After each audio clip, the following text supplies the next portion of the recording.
ఈ ప్రభుత్వం ప్రజల పక్షాన ఒక ట్రస్టీగా పనిచేస్తాం తప్ప ప్రధాన పాత్ర పోషించేది ఎంప్లాయీస్ కాబట్టి వాళ్ళు మేము కలిస్తేనే ఈ రాష్ట్ర అభివృద్ధి నెక్స్ట్ లెవెల్లో తీసుకుపోయే పరిస్థితి వస్తుంది. కనీసం దీపావళి ముందు ఈ ప్రభుత్వం మీతో ఉంటుంది అందరికీ చేసినప్పుడు నేను ఎవరిని కూడా అందరికంటే ముఖ్యంగా వీళ్ళు హుషారుగా ఉంటేనే నేను అనుకున్న పనులు కూడా సుజావుగా జరుగుతాయి.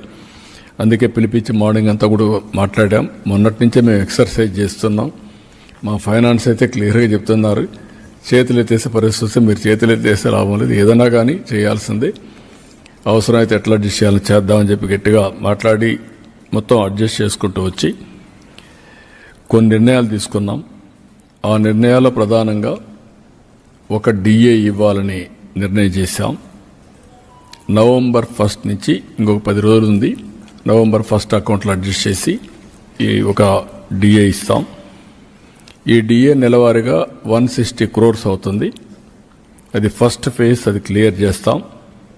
అదే సమయంలో ఇంకొక పక్క టీచర్స్ వీళ్ళందరూ ఉన్నారు, ఇప్పుడు ఇవ్వలేకపోతున్నాం. ఎర్న్ లీవ్ కూడా పోలీసులకు మాత్రం ఒక 1 ఇన్స్టాల్మెంట్ క్లియర్ చేస్తాం. 50-50 అంటే సగం 105 కోట్లు నవంబర్లో ఇచ్చి 105 కోట్లు జనవరిలో ఇస్తాం. ఇది కూడా క్లియర్ చేస్తాం. రెండోది, వీళ్ళు హెల్త్ దీనికి కాంట్రిబ్యూట్ చేస్తున్నారు. కొన్ని రాష్ట్రాల్లో ఇన్సూరెన్స్ కూడా వేయాలని చెప్పారు.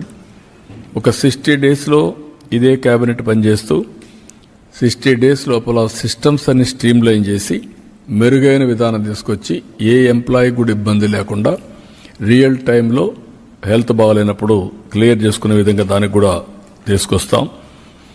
ఇంకొక పక్కన చైల్డ్ కేర్ లీవ్ ఒకప్పుడు 180 డేస్ ఇచ్చేవాళ్ళం, దాన్ని వీళ్ళు మళ్ళీ అప్ టు మైనర్ అనే ఇది కూడా తీసుకొచ్చింటున్నారు. అలాంటి వల్ల ఇబ్బంది వస్తుంది.